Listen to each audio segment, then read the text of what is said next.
Colorado Sagrado, gostei. O mais legal, Daniel Carvalho, é que eu já te falei isso outra vez, eu acho que tu não vai lembrar, obviamente, né? Já deu 1000 entrevistas, mas quando eu era estudante universitário, eu fiz junto com um colega meu uma matéria no Beira-Rio com os meninos da categoria de base do Inter. E aí lá a assessoria do Inter na época falou assim, não, tem um cara aí que é o Daniel Carvalho que certamente vai dar, vai, tipo, esse cara aí vai rolar, a vida profissional dele vai rolar, ele vai subir pro profissional. Eu tô falando de 2002, 2001, é possível? É possível 2002 não? eu já tinha chegado no profissional. 2001 pode ser. Pode ser. Subi pro profissional. Quando é que 2002, chegou no Beira-Rio? Chegou quando no Beira-Rio? No dezembro de 96. Ah, não, tá. Então tá. Então pode ser 99, 2000 ali. Pode ser. Pode ser. Aí Pode eu não ser. tinha chegado no profissional ainda. Aí vocês mostraram onde vocês ficavam, ou pelo menos algumas partes. Porque era. Tu chegou a pegar a parte. Tu morou embaixo da arquibancada. Morei nas trevas. Morei nas trevas. Como é que era isso?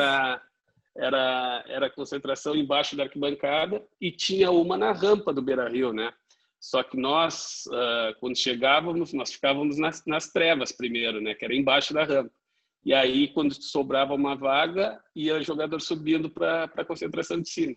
Então, eu morei praticamente em 3 lugares no Beira-Rio, na verdade, né? Eu morei embaixo da rampa, depois em cima da rampa, e depois, quando foi lá para o outro lado, lá perto do Campo A, que mudou a concentração para lá, eu continuei morando. Eu morei praticamente 6 anos da minha vida dentro do Beira-Rio. Cara, não tem como não. Tipo assim, eu brinco, né? A KTO, ela tá comigo nesse processo aqui, né? E eu sempre falo assim, porque foi um pedido do Cássio, que é o cara que fechou com a gente aqui o projeto e tudo mais. Ele assim, a gente lida com probabilidades. Um jogo de futebol tem um algoritmo lá que pensa, colocação no campeonato, quem vai jogar, e aí chega uma probabilidade de ganhar tá pagando 2, tá pagando 1,1. O que pagava o Daniel? 200, 300 para ser jogador de futebol? Tipo assim, alguém que apostasse em ti com 17 anos ia ficar rico se apostasse em ti? Ou não? Ou a tua vida foi certinha, a tua probabilidade sempre foi alta para rolar uma carreira? Não, eu acho que eu sempre... Eu cheguei no Internacional com 13 anos com uma promessa, né? Tanto que eu tinha o convite tanto do Inter como do Grêmio. Na época, quando eu tinha 13 anos, recebi o convite. E eu cheguei no Internacional com uma promessa. Então, eu fui o primeiro atleta na categoria de base a receber um salário, coisa que nunca existiu não existia naquela época. Então, eu com 13 anos, eu recebi um salário mínimo quando cheguei no Internacional. Daniel, tá ruim, não tô conseguindo te ouvir. Quer que eu vá ali para academia, ali onde tem Wi-Fi, eu faço dali contigo? Tu que sabe, cara, se for melhor, porque tá cortando muito, tu tá muito... não tá normal o vídeo, pode ser? Aí eu já te chamo aí. Fechou. No mesmo link aqui. Agora sim, agora mudou a internet. Agora a gente foi pra Ucrânia. Agora a gente foi pra Rússia, sei lá. A gente foi pra outro lugar.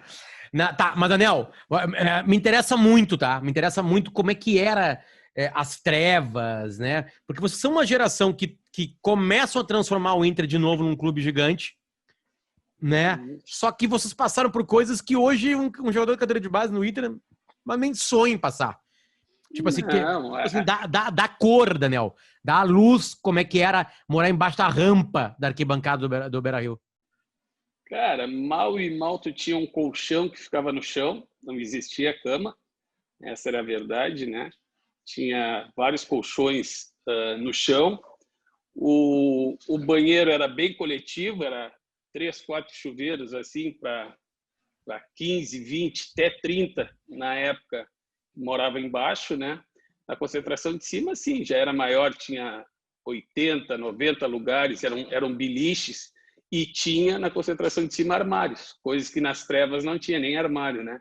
Então, muitas vezes tu ia treinar e aí tu chegava na concentração, quando tu voltava, já tinha sumido teu tênis, sumia uma roupa tua, existia, infelizmente, aqueles roubos na concentração, tanto que depois, quando nós íamos morar na parte superior, os armários eram tudo trancados com cadeado. Então, era uma coisa bem delicada.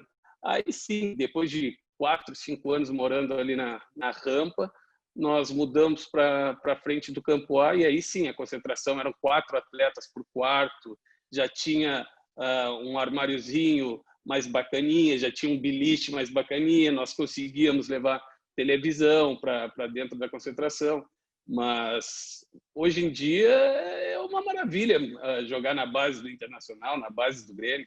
Eu cheguei com 13 anos, como eu estava te falando, cheguei como uma promessa do Inter, e no meu primeiro treinamento, no meu primeiro dia que eu cheguei no Beira-Rio, eu estou dormindo no chão. E eu nunca mais me esqueço, o Ney, que era um atacante dos juniores do Internacional, me dá um banho de água gelada com um balde, assim. Aí tu imagina, eu com 13 anos, acordei todo molhado, chorando. Aí fui na diretoria, já queria pedido para ir embora, que eu não queria mais ficar, que eu fiquei assustado com aquilo, e eu era uma criança, né? Inclusive era o Fernando Carvalho, diretor naquela época. E ele e o Fernando Carvalho, junto com o Flávio, que era o coordenador naquela época, me abraçaram, me acolheram e disseram na concentração, quem chegar perto do Daniel tá ferrado. Aí eu, praticamente, no primeiro dia, virei o chefe da concentração. Até porque existia, assim, uma grande esperança do Fernando Carvalho, na categoria de base, que eu poderia surgir e ser um grande profissional, um grande atleta. Eu cheguei com uma responsabilidade por ser o primeiro jogador a ganhar um salário, coisa que nunca tinha acontecido na base do Internacional. Foi bem desgastante para mim. Por isso que eu brinco muitas vezes, tu já te aposentou com 30 anos uma vez, cara, mas a minha carreira não foi 5 anos, 6 anos. A minha carreira foram 17 anos, porque eu comecei dos 13 e parei com 30. Então, 17 anos numa cobrança, numa responsabilidade muito grande, até porque era o meu saláriozinho ali que ajudava muitas vezes a botar alguma coisa dentro de casa, a comprar uma geladeira para a mãe, a comprar uma máquina de lavar. Então, foi bastante desgastante esse início lá no Internacional. Óbvio que a gente combina, né, Daniel? Se essa categoria de base mais complicada da vida faz com que crie mais casca. Mas, ao mesmo tempo, essa categoria de base mais complicada fez um monte de cara parar pelo caminho. E hoje, com uma categoria de base muito mais, vamos lá, humana, né, sem colchão no chão, sem essa coisa toda, né, também os caras chegam ali e não dão certo, né? Então, eu acredito que é um combo de coisas. Mas o que tinha na tua época que não se tem hoje mais, pode ser um problema, tá? Que ajudava vocês naquela época a virarem jogadores profissionais de verdade, a ter uma carreira, assim. Porque vamos lá, vou pegar um do Grêmio recente, o Arthur. O Arthur tá no Juventus, passou pelo Barcelona, não dormiu no chão, ou teve as dificuldades que tu teve. Né? E se eu perguntar pro Falcão lá atrás, da década de 70, ele deve contar coisas piores do que tu viveu, por exemplo, né? E aí vai piorando a carreira para trás. Então não é exatamente isso que cria casca. Mas o que teve na tua época que hoje seria interessante para a rapaziada da categoria de base ver? É valorizar o que tu tem, principalmente na mesa, né? Vamos dizer assim. Nós, antigamente, nós jogávamos pelo prato de comida, porque, querendo ou não, muitas vezes a gente chegava, era bem delicada a situação no Internacional, que muitas vezes não tinha nem lanche da noite. Então, na hora do almoço era uma refeição, o jantar não podia repetir carne, depois nós íamos para a escola, e quando voltava da escola tinha o lanche, que era o pão com mumu ou pão com manteiga, e muitas vezes, quando nós chegávamos, não tinha, já tinham comido o lanche. Então, a gente botava que aquilo ali era uma coisa que ninguém gostaria de passar e de viver aquela situação.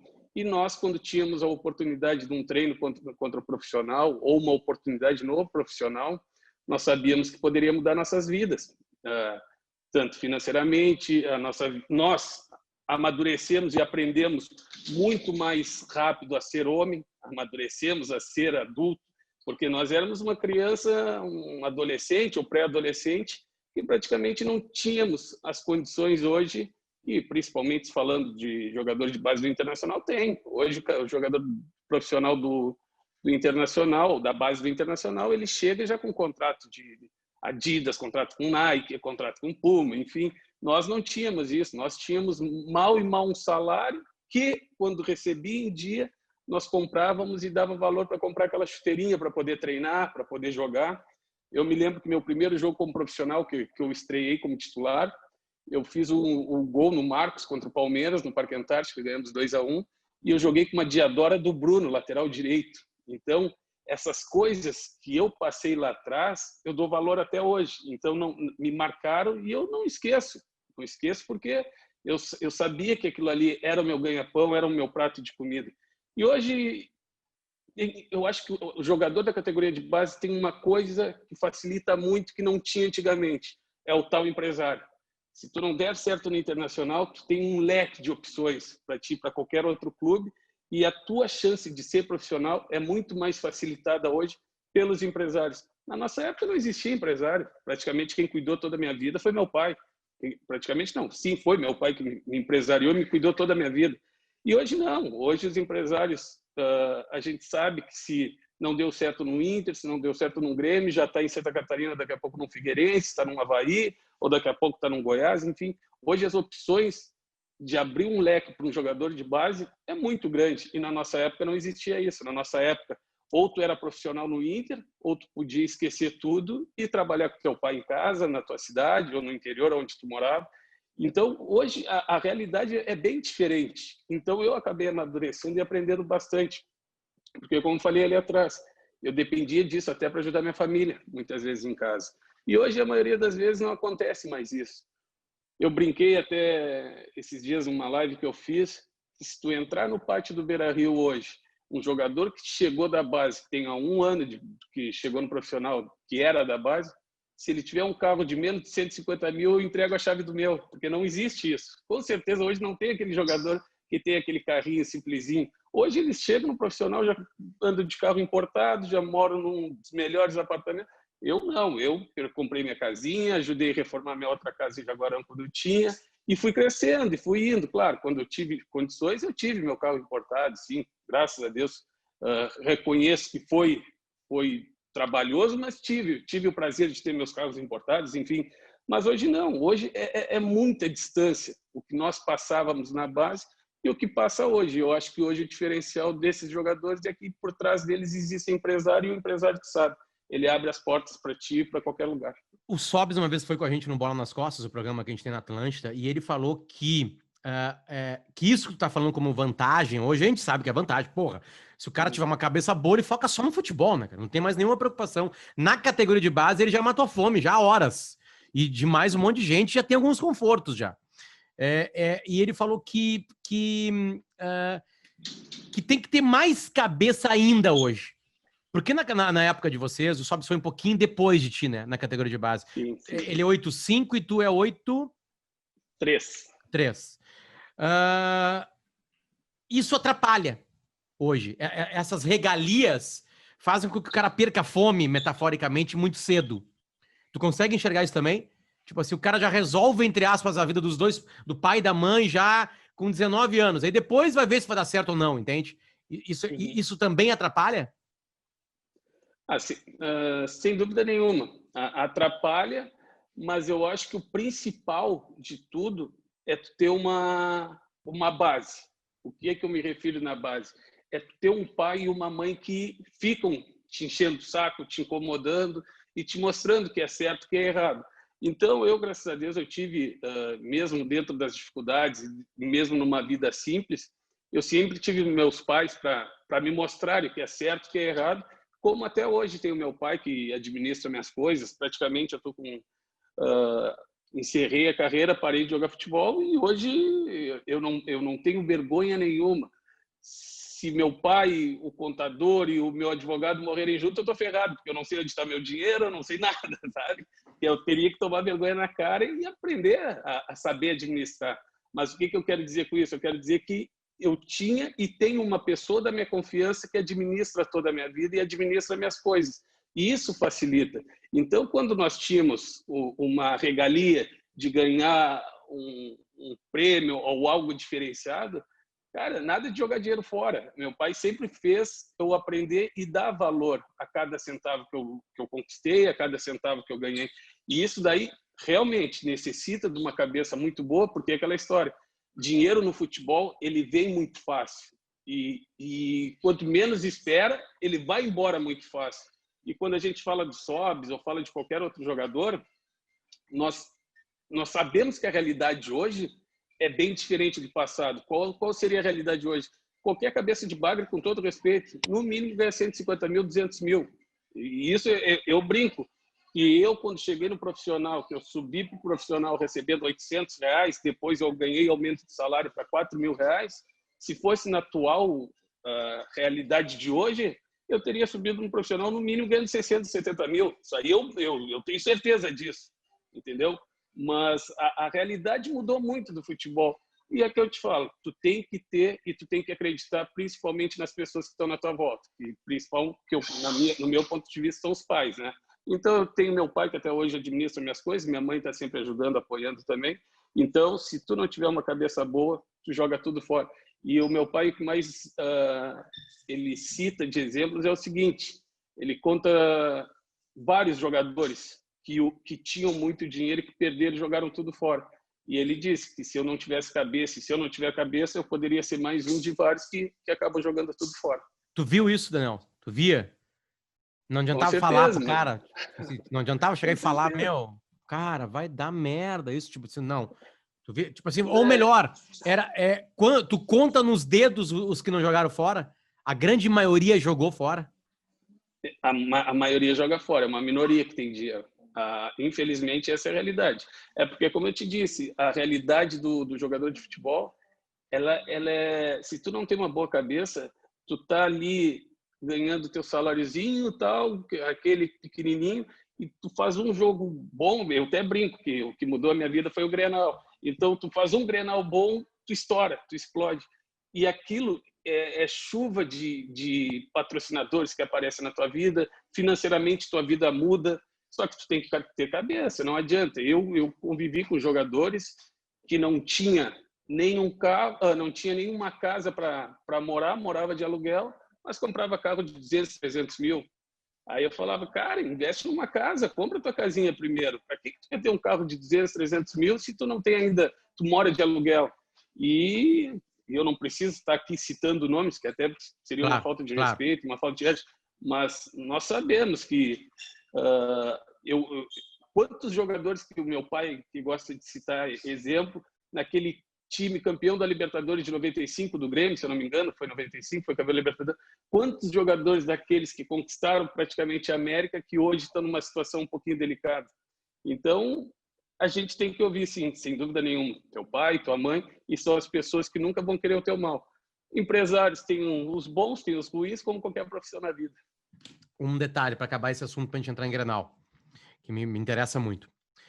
Isso aqui, celular. O mundo tá aqui, né, Daniel? Isso daí é uma arma na tua mão. Para gastar dinheiro, para se perder na vida, tá aqui. Né? Tipo assim, isso aqui é um sonho de consumo. No Brasil, um dos preços mais altos de todos. Tem smartphone de R$10 mil, R$8 mil, R$7 mil. Eu digo que eu comprei o primeiro e aí é carro, né? Aí eu troco, vendo para um amigo meu e aí compro novo. Vendo e compro novo. Tá sempre gastando. Né? Porque para mim, na minha profissão, jornalista, comunicador, ele é absurdamente essencial. E são poucas as profissões do mundo onde ele não é essencial. Né? No jogador de futebol, o corpo é essencial, a mente é essencial, né? A concentração, a inteligência. O celular, ele entra muito mais, claro, como comunicação humana para qualquer um é essencial. Mas, tipo assim, eu dependo dele, Daniel. Entende? Se eu perder um smartphone, já era. Porque um computador tá no meu bolso para entrevistar pessoas, para sei lá. Tu tá falando comigo agora num celular. Se tu tivesse, na tua época, tivesse smartphone com Instagram, vou deixar só pelo Instagram, isso teria te atrapalhado? Acho que sim, teria, com certeza. Meu pai me incomodou muito na época que eu jogava com profissional. Meu pai dizia, que hora você está dormindo? Sai da internet. Na nossa época era o Sai tal de da Orkut internet. que Claro, tinha, né? claro, Entendeu? claro. Meu pai dizia, se tu saísse da internet, dormisse melhor, tu ia acordar mais disposto, não sei o quê. Então, a internet, hoje em dia, é uma arma na mão. Tu pode tanto se machucar com ele por uma postagem ou algo do tipo, mas eu, principalmente, quando eu não gosto e tenho acompanhado, por exemplo, eu te acompanho na Gaúcha, te acompanho na Atlântida, no Pretinho, então eu estou sempre escutando Atlântida, Gaúcha, Aprendi com meu pai, escutar gaúcha principalmente, então quando eu vou viajar só escuto gaúcha. E eu acho que vocês têm uma metralhadora na mão, no caso que é o microfone. Então, às vezes, uma manchete de vocês, uma mensagem de vocês, uma reportagem de vocês, às vezes dói em nós que somos jogador. Eu, na última semana, eu fiz 3 lives brincando, porque eu nunca tinha feito e resolvi fazer, porque era semana de Grenal. Aí eu fiz com Fernando Carvalho, com Muricy, com Paulo Paixão. E eu sei o quanto repercutiu aquelas lives.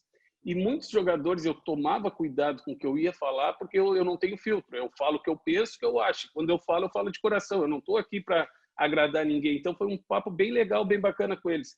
E eu sei que o celular, esse bate-papo que a gente está tendo aqui... Já pode dar um problema. Em segundos, pode estar Perde o chegando no sentido, ouvido. separa, corta aquela parte sem ter um contexto. E aí é uma arma na mão. Então, eu acho que as redes sociais, o celular, o Instagram, como tu citou, é muito prejudicial. Só que tu tem que saber lidar. Tu pode ter, não sou contra quem tem. Claro que eu acho que todo mundo tem que ter. Mas o que me deixa mais indignado é o seguinte: quando ganha, posta foto. Quando não ganha, some. Quando recebe uma crítica por direct ou algo do tipo, quer responder bravo. Para um pouquinho. Se tu quer ter tuas redes sociais, se tu quiser falar, se tu quiser opinar, se tu quiser divulgar o teu trabalho, aguente as consequências. E as consequências, tu sabe, tem os dois lados, lado bom e lado ruim. Mas te confesso, é ruim quando a gente acaba escutando uma crítica, porque nós, do ser humano, nós não estamos preparados para receber crítica. E eu imagino que o pessoal do Internacional deve estar passando aí por 11 Grenais sem ganhar, e aí escutando um monte de piadinha que, com todo respeito, é que nem eu falo, antigamente não existia tanta essa coisa exposta como é hoje, devido ao telefone, devido à internet, mas tudo tem um preço para pagar e cada um sabe aonde aperta o calo e tem que sofrer as consequências. Eu tava aquelas coisas, né? Eu entrevistei o Tinga, o Alex e o Bolívar. E em algumas situações deles eu estava no estádio. A história do Tinga, quando ele é expulso na Libertadores, e ele fica embaixo da arquibancada, ele quase estava em cima de mim. Porque eu estava numa outra parte da arquibancada, assim. Que ele fez uma metáfora bonita, né? Que ele ia para a arquibancada, né? No caso, ele ia muito mais na Coreia do Beira-Rio. E aí, depois, no momento mais importante da história do clube, naquela época, que é a Libertadores, ele volta para a arquibancada, só que embaixo dela. Porque ele fica aqueles minutos finais dentro do vestiário, que é embaixo da arquibancada, né? De alguma maneira. Sim. E, Daniel, eu estava no Olímpico. Era pior que 11 jogos, eram 13 jogos. Então, eu quero crescer esse assunto, tá? Porque é o assunto do momento agora aqui. A gente sabe que é um campeonato à parte. Todos os clichês de Grenal, por mais clichês que eles sejam, eles são verdadeiros. Entende? Né? E aí o Grêmio não é exatamente o começo dessa jornada de 11 jogos, mas para mim o 5-0 deles, tá, é o 2-1 nosso no Olímpico. O Luiz Mário faz 1-0, tu e o Vinícius viram o jogo. Não, o Vinícius e tu viram o jogo. Vinícius. Né? Tenta lembrar o máximo possível, Daniel. Como é que tava? Se tinha deboche do lado do Grêmio, não tinha. Como é que era aquilo de... Eram 13 Grenais. Até então, aliás, aquilo é o recorde do Grêmio. Aquele é o recorde do Grêmio de partidas seguidas no Grenal. Eles não chegaram ainda naquele recorde. Tenta lembrar o máximo possível daquela semana, daquele pré-jogo, qual era o clima. Vai, vem. O Grêmio tinha um time muito melhor que o nosso, né? Porra, tinha um monte de gente melhor, lá, né? Muito melhor. O time do Grêmio tinha o Darley, Anderson Polga, Roger, Claudio Miro, Luiz Mário, Tinga. Era um baita de um time, o Grêmio. E nós éramos uma gurizada, né? Ismael, Thiago Matos, eu, Diego, Cleiton Xavier. Quem jogava comigo no ataque ali era o Jefferson Feijão. Então, nós éramos bem um time, que nem eu falo, bem meia boca, né? E naquele Grenal, o que eu falo é o seguinte: o Internacional tinha uma situação financeira muito delicada e o Inter não apostou muito nos jogadores em contratações, ele apostou na base. E ele buscou os maiores, e naquele período os melhores reforços foi quem estava do lado de fora, que era o Muricy e o Paulo Paixão. Então, eu acho que aqueles dois ali eram nossos grandes jogadores, vamos dizer assim. Eles eram duas pessoas que fizeram toda a diferença. Então, quando nós tínhamos ali o Muricy e o Paulo Paixão, cara, eles conseguiam conduzir uma situação de Grenal que parecia, eles te deixavam tão à vontade como se fosse mais um jogo simples. Eles te davam a liberdade de tu entrar solto, relaxado, e te davam uma confiança que era uma coisa absurda. Então, o Muricy não é à toa que depois ganhou tricampeonato com São Paulo brasileiro, Não, teve ele ganhou todo tudo, cara. sucesso. Ele ganhou tudo. O É, Brasil ele teve que interromper por questão de saúde, porque ele monta o Inter pro Abel, aí ele sai do Inter, ganha tudo com o São Paulo, aí ele sai de São Paulo, ganha tudo com o Fluminense, aí ele sai do Fluminense, não vai para a seleção brasileira, porque ele na palavra falou pro cara que não iria, então ele teve caráter. Aí ele vai pro Santos com o Neymar e ganha a Libertadores da América.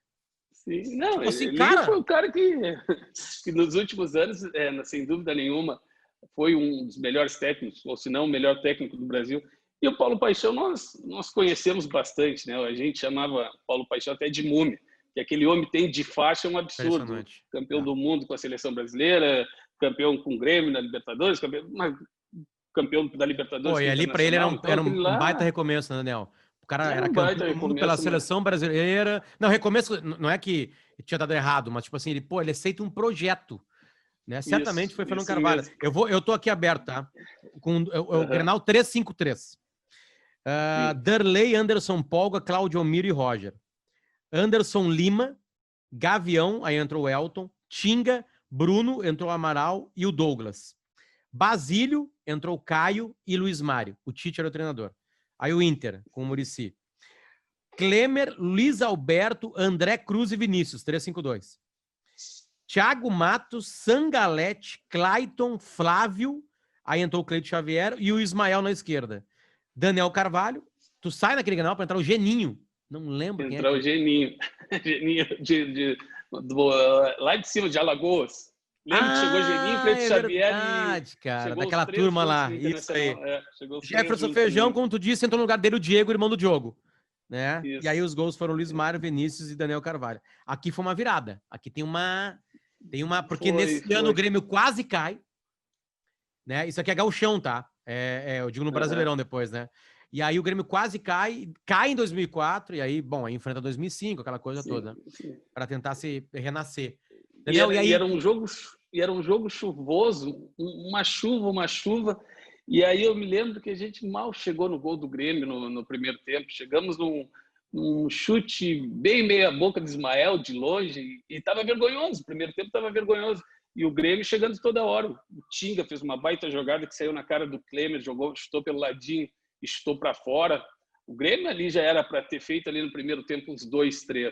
E aí é que eu falo. Aí quando veio o nosso grande reforço, que foi o Muricy, né? No intervalo ele já faz a substituição, coloca o Cleito Xavier. O Cleito Xavier estava chegando também da seleção comigo, se não me engano, a gente jogou o Sul-Americano juntos, no Uruguai, e aí se apresentamos.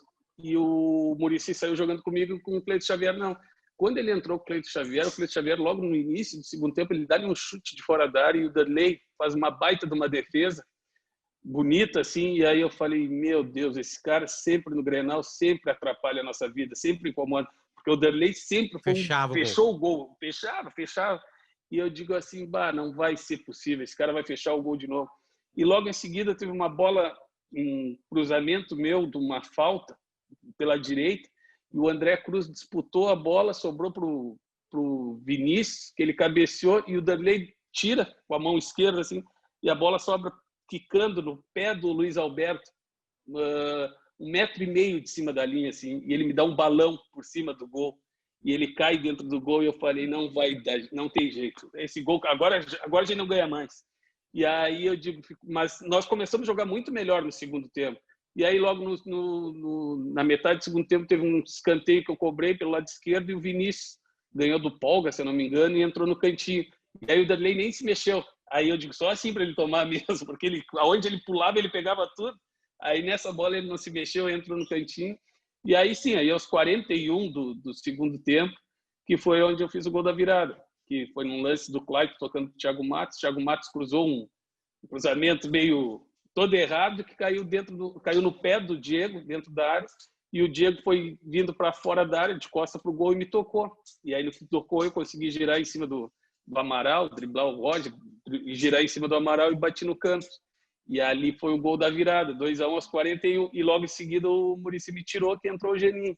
Aí eu ficava pensando, eu acho que foi os piores minutos da minha vida, que eu acho que eu preferia estar dentro de campo do que no banco, sentado ali. Tava E eu pesando para ficava vocês olhando, os 13 jogos? Desculpa, tu claro, ficava olhando e assim, te eu atrapalhei. ficava olhando a torcida assim do Inter, que ficava à nossa esquerda, assim, e os caras tudo numa apreensão, assim, um nervosismo, e eu digo, bah, acaba logo, e não, parecia que não ia acabar aquele jogo. E eu acho que se eu tivesse ficado dentro de campo, eu teria ficado mais relaxado do que ter sido Claro, substituído. claro. E o torcedor, assim, tu via, pô, acabou o jogo, quando eu me lembro que eu saí, joguei a camiseta pro torcedor, e tinha torcedor na beira da bancada que chorava. Então Eu, era aquela coisa. eu. É, tinha torcedor que Não, é que tem chorava, que lembrar, assim. né, Daniel, que isso aí é o seguinte: é o torcedor do Inter que não ganhou a Libertadores, que não ganhou a Mundial, que não ganhou a Sul-Americana, que tava na fila, que tinha tido uma felicidade na década de 90, a Copa do Brasil, a década de 80 tinha passado em branco, não tinha vivido a década de 70, né? Só os mais velhos, obviamente, né? Então, tipo assim, era muito desnivelado. Tava É, desnivelada a rivalidade ali. E ali parecia que tava nascendo um projeto, é. e foi devagarinho, né? Aí E 2004 foi um baita ano de. O 2013 eu não lembro como é que foi o Brasileirão, como é que foi exatamente. nós estávamos bem, e aí eu saí, eu e o Cleiton Isso aí. Xavier. Não, desculpa, eu e o Neymar saímos para a seleção em primeiro com o Inter. Isso aí. Nós estávamos liderando o campeonato, Isso aí. e aí fomos jogar o Mundial, que aí é onde a gente ganhou o Mundial Sub-20, faltando 10 rodadas, e o Inter tomou 5 do São Caetano na última Isso aí. rodada e não conseguiu nem a vaga para a Libertadores. Isso aí. Aquilo ali eu acho que era. Não, claro, não estou dizendo que se eu e o Neymar tivesse jogado as rodadas que Não faltaram, que poderia melhoraria. ter ido melhor. Poderia ajudar, poderia ajudar. Nós, tanto que a gente saiu brigando ali, estava em primeiro e segundo na tabela do brasileiro. E aí, quando a gente foi, ficamos 12 jogos fora, por causa que a gente foi para a seleção, para o Mundial. E aí o Inter não conseguiu nem a vaga, perdeu aquela goleada histórica para o São Caetano na última rodada, No tomou 5, se eu Anacleto, não me engano. Campanella, foi horrível. Aí o Tomou Inter vai para a 5, então. Sul-Americana, começa a criar uma casca na Sul-Americana, nas competições internacionais, eliminar 2 vezes pelo Boca. Deus escreve certo por linhas tortas, Daniel. Na real, é É, isso aí. e é, Tá. Deboches do Grenal. Tinha deboche, não tinha? Pesava, não pesava? cara, eu acho que naquela época, Porque os por jogadores não do Grêmio existir. agora debocham, tá? Eles debocham. Sim, sim, Todos sim. eles debocham, É que, postagem, é que redes hoje em dia, sociais. É mais hoje fácil em também dia tu tem debochar, as né? redes. Hoje é mais fácil. Mas antigamente eu acho que existia mais respeito, assim, sabe? Não existia essa coisa tanto de deboche. Quando era confusão mesmo, não tem frescurinha. Se tu pegar esse Grenal, o Sangalete, foi Sangalete, se não me engano, deu um carrinho bandido no Anderson Lima, que era hoje, pelas câmeras e pelo VAR, o Sangalete teria sido banido do futebol. Aí ele deu uma tesoura por trás no Anderson Lima e que tomou só amarelo. O Claito chutou o Luiz Mário no chão e aí começa a confusão de Grenal. O Darley vem do gol, me dá uma cabeçada no quarto árbitro, que foi uma vergonha aquilo ali que o Darley fez, e não foi expulso. E o Darley não adianta, chegava em Grenal, ele conseguia comandar mesmo os clássicos, até porque ele tinha uma história dentro de Grenais. Mas eu acho que não existia muita provocação como existe hoje pelas redes sociais. Mas chegava dentro do campo, não tinha essa de amigo, era um dando no outro e claro, mudou muita coisa no futebol. Hoje, se tu pegar, tu dentro desse mundo da comunicação deve saber melhor que eu. Quantas câmeras estão num jogo de futebol hoje? No mínimo, sei lá, 25 a 30 câmeras. Tem câmera por tudo que é lado. E antigamente não existia. Antigamente era 3, 4 câmeras, então tu dava tapa na cara, tu dava cuspida, acontecia tudo isso no Grenal. Acabava o jogo, os caras sempre na boa, se respeitavam. Mas eu acho que hoje acabou um pouquinho do respeito. Por que acabou um pouquinho do respeito? Porque tu vê essas gozações, que eu até falo, eu sinto na pele porque eu estou lá do torcedor, mas com todo respeito, aí tu olha o Matheus Henrique, eu acho, fazendo uma postagem, eu tô on, Zé, não sei o quê, tirando Sim, sim. sarro, e aí o PP responde, me empresta teu perfume Invictus. Cara, é legal de brincar, mas eu, agora que eu estou do lado do torcedor, me dá dá uma raiva, dá vontade de olhar, mandar os dois pro inferno. Mas tudo bem, faz parte. Hoje eles estão num bom momento, estão melhor que o Inter pelos resultados, e nós o que podemos fazer é aceitar as gozações, mas tentar levar na esportiva, sempre na esportiva. Mas eu confesso, é brabo, dói escutar esse tipo de piada. O Inter perde porque é pior que o Grêmio hoje? Ou perde porque não tem cabeça?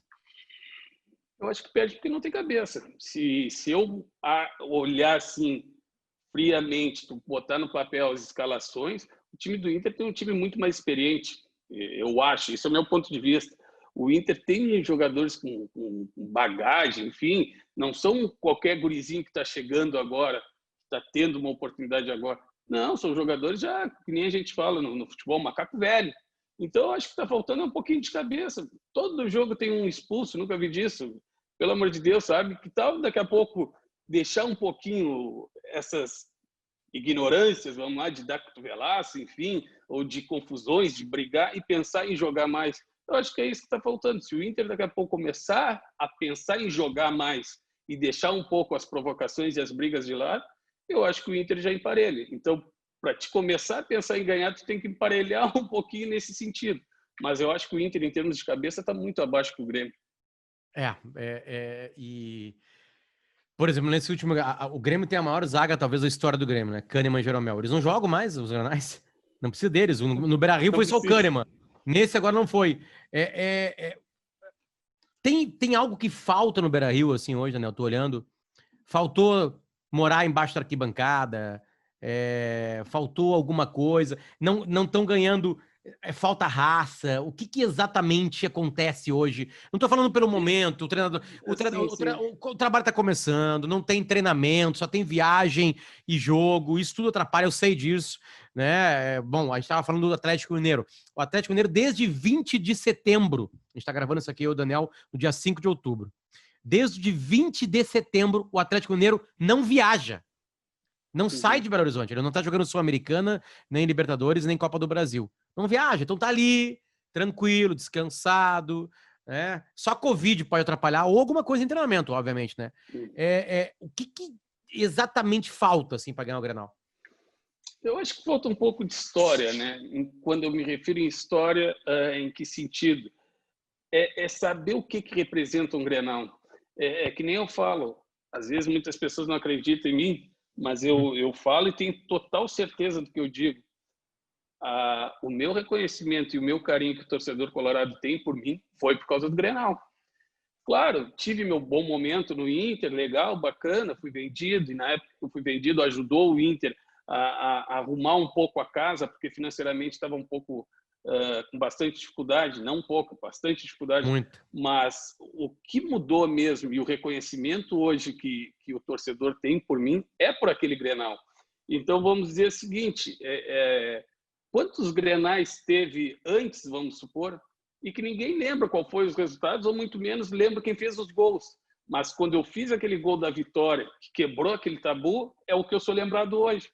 E aquilo ali mudou a minha vida, em termos de reconhecimento e de respeito pelo torcedor. E eu acho que falta um pouco disso, as pessoas tentarem entender que o Grenal é uma história, que é uma história que pode te levar para o lado positivo ou te levar para o lado negativo. O Musto, que Deus que me perdoe, hoje já é de sentir assim, não queria estar na pele dele.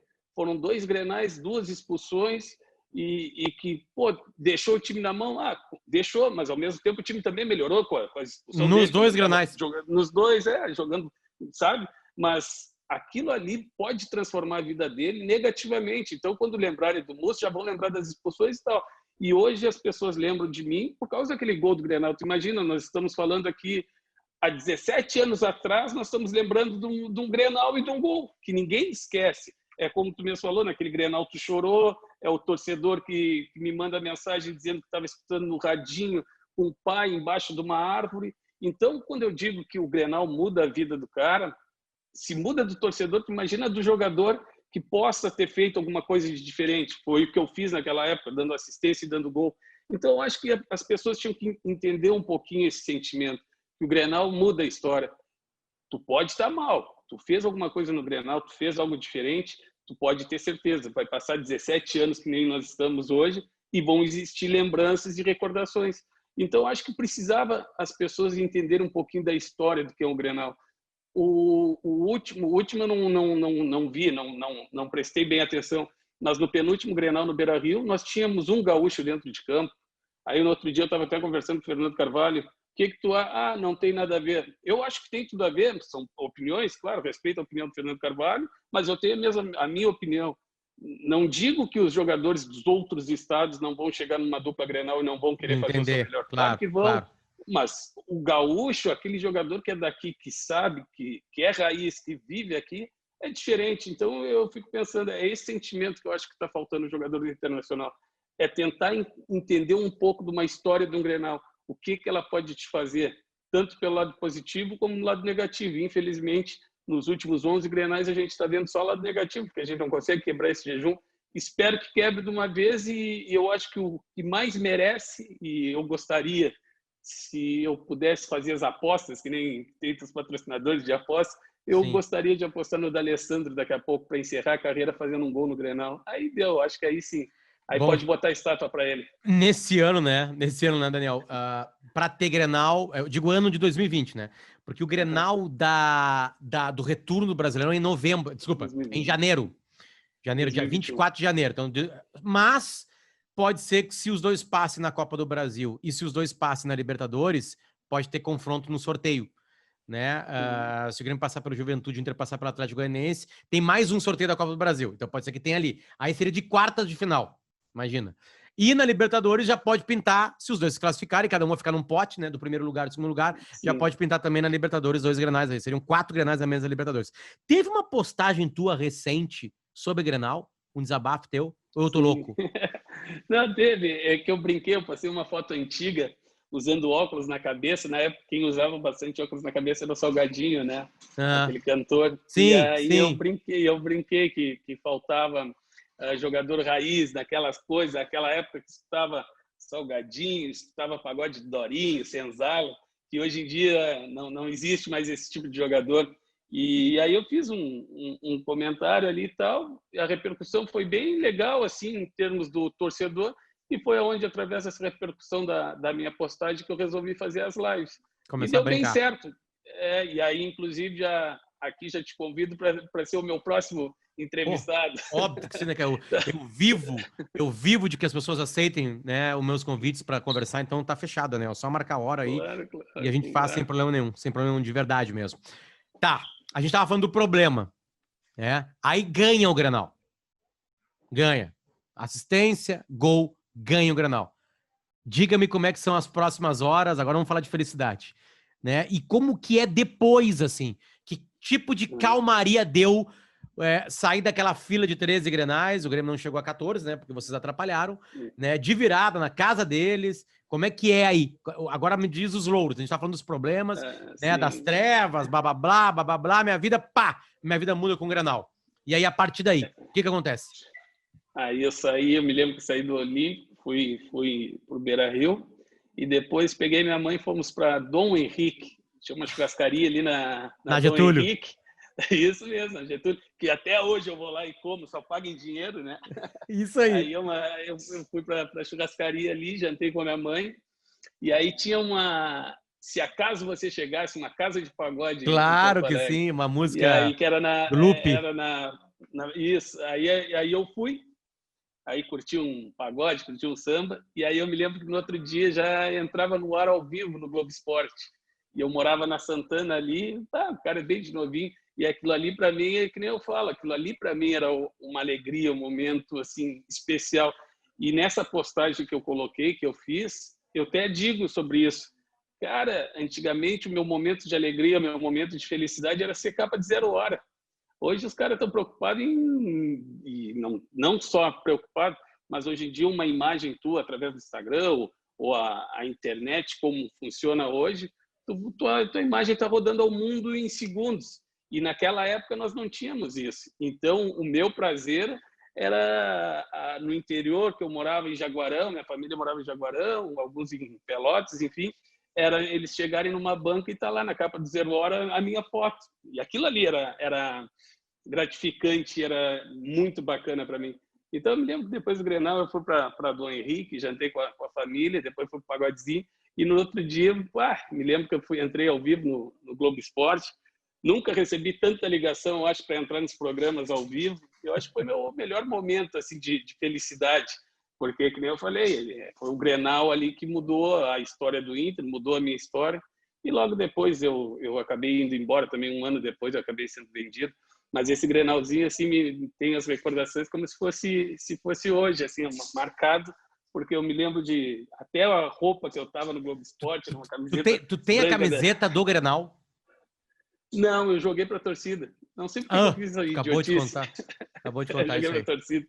Podia ter guardado, né? Mas não. Para te ter uma ideia, eu só tenho uma camiseta do Inter e essa camiseta, o ano passado, não, esse ano o Fernando Carvalho juntou os jogadores campeões da Sul-Americana e da Libertadores num jantar aí em Porto Alegre, e aí eu fui, e ele presenteou cada jogador com uma camiseta. E aí tá lá, Daniel Carvalho, 10, e aí eu recebi essa camiseta. Então é a única que eu tenho do Inter que acabei dando até pro meu filho, e as camisetas que eu tinha tudo guardada depois com essa pandemia toda, eu fiz tipo um leilão, acabei vendendo todas as camisetas que eu tinha e para trocar por cestas básicas e ajudar as famílias que necessitavam, né? Então legal. hoje eu não tenho camiseta nenhuma. A única que eu tenho é uma num quadro que é do CSKA e uma da seleção que a minha mãe guardou e essas aí ela não deixou eu vender. Daniel, eu não posso deixar de falar contigo de Rússia, né? Eu tive lá agora na Copa de 2018. Aliás, só aquelas coisas do destino, né? Tu falou que tu foi no Se Acaso Você Chegasse. O Se Acaso Você Chegasse se chama assim, porque é uma letra de um dos sambas do Lupicínio Rodrigues, autor do hino do Grêmio. Então, mesmo que tu não quisesse, tu tocou flauta no Grêmio depois de ganhar um Grenal. Então, né, tu foi lá, vou lá comemorar na casa do... que aí, quem tinha fundado ela e aberto ela é até um filho do Lupicínio Rodrigues, na época, né? Então, tava tudo certo. Ali do lado do Bar do Beto. Exatamente. Ali mesmo. Pegou alguém lá, Daniel? Transou aquela noite ou não? Provavelmente. Não, tu Até porque era o lembraria. homem Grenal, né? Não, só um pouquinho. Se tu lembra da roupa que tu tava no Globo Esporte no outro dia, tu lembra se tu transou. Mas vou te dizer que eu devo ter tomado um foguete que nem não me lembro de nada. Eu não devo lembrar nem como cheguei em casa. Mas devo ter tomado todas, provavelmente. Quem é que não iria tomar no meu lugar? Eu não lembro daquela noite. Eu não lembro. Imagina de sair no Olímpico, eu não lembro. Mas certamente a gente fez as mesmas coisas ali. Tirando a parte de transar. A parte de transar, eu acho que certamente eu não realizei. Tava sem cabeça, queria curtir só o Grenal. Daniel, a Rússia, cara. Imagina tu. E a Rússia, cara. E a Rússia. Aquilo não tem explicação, porque tu é ídolo lá, né? Tu conseguiu fazer uma carreira lá, tipo assim, tem uma coisa legal tua lá, né? E aí? Lá a gente chegou assim, ó, num frio. E eu me lembro que quando eu recebi a proposta do CSKA, eu estava em Bento Gonçalves fazendo uma pré-temporada. E aí o Fernando Carvalho me chamou no quarto e disse: Daniel, tem uma proposta da Rússia, nós estamos precisando, o que tu acha, tal. E aí eu brinquei com ele, cara, não, para lá eu não quero ir, não quero virar pinguim. Eu brincava com ele, não quero virar pinguim, não vou. E aí eu saí do quarto do Fernando Carvalho, e o Fernando Carvalho provavelmente chamou o Paulo Paixão me chamou no quarto. Daniel, vem cá. E aí o que tu não quer ir? Aí eu falei, cheguei agora da seleção pré-olímpica, mesmo nós não conquistando essa vaga, que foi a primeira vez que a seleção não chegava em umas Olimpíadas, por não classificar, e eu fiz parte daquela seleção, mas eu acabei indo bem, individualmente eu acabei indo bem. E era uma baita seleção, Fábio Rockenbach, eu, Diego, Robinho, Edu Dracena, Alex, era a base do time do Santos, que foi campeão logo em seguida, campeão do Brasil. E aí eu falei, poxa, não, eu quero chegar na seleção. E eu acho que eu indo para a Rússia, eu acabo com esse sonho que eu tenho, essa vontade. E aí o Paixão foi e fez o seguinte comentário, ele diz assim para mim, Daniel, tu pode ficar, tu vai ser convocado daqui a pouco.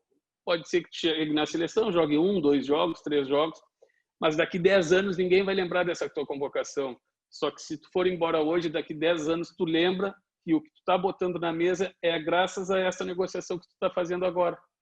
Aí eu digo assim, tá, mas como assim? Ele, cara, pensa na tua vida financeira, tu pode mudar a tua vida e da tua família e o clube está precisando. Eu acho que agora é a hora de tu retribuir o clube, tudo que ele vem fazendo por ti. Aí eu falei, então tá, Paixão, então eu vou. Aí eu voltei no Fernando Carvalho e disse, pode me vender, eu vou ir então. E aí falei pro meu pai, vamos, tem a proposta, vamos embora. E cheguei na Rússia, mas um frio de rachar, e eu tô num hotel bem pertinho da Praça Vermelha, um dos maiores pontos turísticos de Moscou, lindo, maravilhoso. E logo 3 estações adiante tinha acontecido um atentado, um dia depois que eu cheguei. E eu falei, putz, aonde eu estou me metendo? E aí cheguei na Rússia e no meu primeiro jogo, na Supercopa da Rússia, que era o maior clássico de lá, CSKA e Spartak, nós fomos campeões e eu fiz o gol da virada. Ganhamos, acabamos ganhando 1-1, acabou o jogo normal. Na prorrogação eu fiz o segundo gol, 2-1, e logo em seguida dei o passe para o terceiro gol, fizemos 3-1 e fomos campeões. E aí eu cheguei, meu primeiro jogo, fazendo gol, campeão, tal, aquela história. E nisso desce um senhorzinho e eu cumprimentei ele de luva, todo embarrado assim. E eu vi que o tradutor fez uma cara feia, assim, assustado, que eu estava cumprimentando ele com a luva toda suja. Daí eu falei, tá, mas quem é esse daí? Esse aí é o Ibrahimovic, dono do Chelsea. E eu digo, não sabia que ele era o nosso patrocinador, né? Era o cara que patrocinava o CSKA. Aí cumprimentei ele com a luva toda embarrada. Eu disse, agora já foi. Em vez de tirar a luva, nem me liguei. E aí cumprimentei ele assim, aí eu disse, agora cheguei como eu queria, cheguei ganhando e tal. E pior que logo começou a continuidade do ano, assim, eu praticamente não joguei. E aí que dá aquela raiva, aquele sentimento, não estou jogando, e sair do Internacional como ídolo ali naquele momento, vou querer voltar. Não, aí eu fiz o contrário, de cara, sabe de uma coisa? Se eu estivesse na Inglaterra, se eu estivesse na Itália, poderia, se eu não fizer por querer me adaptar, eu posso estar em qualquer lugar do mundo e eu não vou conseguir. E eu vou acabar voltando para o Inter. Tu sabe de uma coisa? Eu vou ficar, vou continuar, vou tentar dar a volta por cima. Aí no segundo ano praticamente ninguém me conhecia, porque eu não joguei o primeiro ano. No segundo ano a gente ganhou a UEFA, ganhamos todos os campeonatos que disputamos. Eu fui o primeiro jogador estrangeiro na Rússia a ser o melhor jogador do campeonato russo, que nunca tinha acontecido. Então aí foi só títulos atrás de títulos. Então hoje foi o primeiro título do leste europeu. Naquela época, um clube do leste europeu nunca tinha conquistado um título da Europa, e depois da Champions, a UEFA era o título mais importante. Então foi só alegrias, assim. Então eu posso te dizer que eu fiz uma história bem bacana em Moscou, e tu teve lá na Copa e tu vê o quanto é lindo aquele país, é uma maravilha. Existem sim aquelas coisas do desemburrado, mas sem dúvida nenhuma eu acho que Moscou é uma das capitais ali do mundo mais bonita para te viver, e quem estiver nos escutando depois, e se um dia puder fazer um turismo, vá conhecer Moscou, que com certeza não vai se arrepender. É imponente, né, cara? E a história da cidade é uma coisa incrível que já se viveu lá, né? Daniel, sem palavras, cara. Obrigado pelo teu carinho, pelo teu tempo, principalmente, de parar aqui, contar uma história. É legal porque, tipo assim, como tem um ídolo nosso mais jovem, né? É o primeiro entrevistado mais velho, mais novo que eu. Na real, eu sou 79. O Tinga é 78, né? Tinga 78. Bolívar. 77? 79 ou 80? Não, 80, Bolívar. 79 ou 80, não? Putz, então, não acredito que o Bolívar é mais jovem que eu. É gato. Porque é gato. Não, porque o Bolívar, eu me lembro que ele jogava na base do Grêmio, de lateral. 80, mais jovem que eu. E o Alex certamente também é. Alex, Inter. Alex deve ser 82, pode ser o Alex? Mais jovem ainda, né? Não, 80, 81, Alex. 81? 82. Não, só um pouquinho, 82. Eu sou mais velho que o Tinga, cara. O Alex foi o jogador que o Inter contratou na época que eu fui embora para me substituir. Foi o Alex, que jogava no Guarani. A loucura e a importância desse Grenal. Esse Grenal te dá toda uma base para te jogar a tua bola. Tu já vinha jogando bola. Ele dá toda a tua base, você faz um bom campeonato brasileiro, tem seleção no meio do caminho, que te atrapalha, a seleção essa de base, né? E aí no outro ano tu é vendido. O Inter consegue, com o teu dinheiro, se organizar, montar um time, trazer peças. Daqui a pouco o Fernandão, em 2004, vem com um pouquinho de Daniel Carvalho, começa a contar essa história, tem o Muricy já num trabalho contínuo, ele sai um pouquinho e volta, lembra? O Muricy sai e volta, né? Pro Inter. Então, Daniel, para quem desconfia do tamanho de Grenal, né? E tu fala assim de entender a história. Para mim, eu resumo nessa nossa conversa, se tivesse que ter uma manchete, tipo assim, tem que entender a história desse jogo. Porque eu lembro uma vez uma frase do Klemer, e não foi nem uma frase do Klemer sobre Grenal, foi sobre Juventude. O Inter não parava de apanhar do Juventude. Uma década de 90, a segunda metade apanhando. Toca. Aí um dia o Inter começou a virar isso aí. Aí perguntaram pro Klemer, e aí é que a gente começou a tratar como clássico. Só eles tratavam como clássico. A gente começou a tratar como clássico agora. E aí a gente começou a ganhar do Juventude.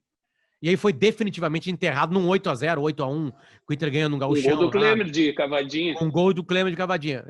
Então, tipo assim, o futebol se constrói, histórias não morrem, tu pode ainda inverter. Hoje a história, obviamente, é feliz pro Grêmio, mas aí, só depende do Inter pra conseguir virar isso. Então, tá aí o tamanho desse Grenal de 2013, Daniel.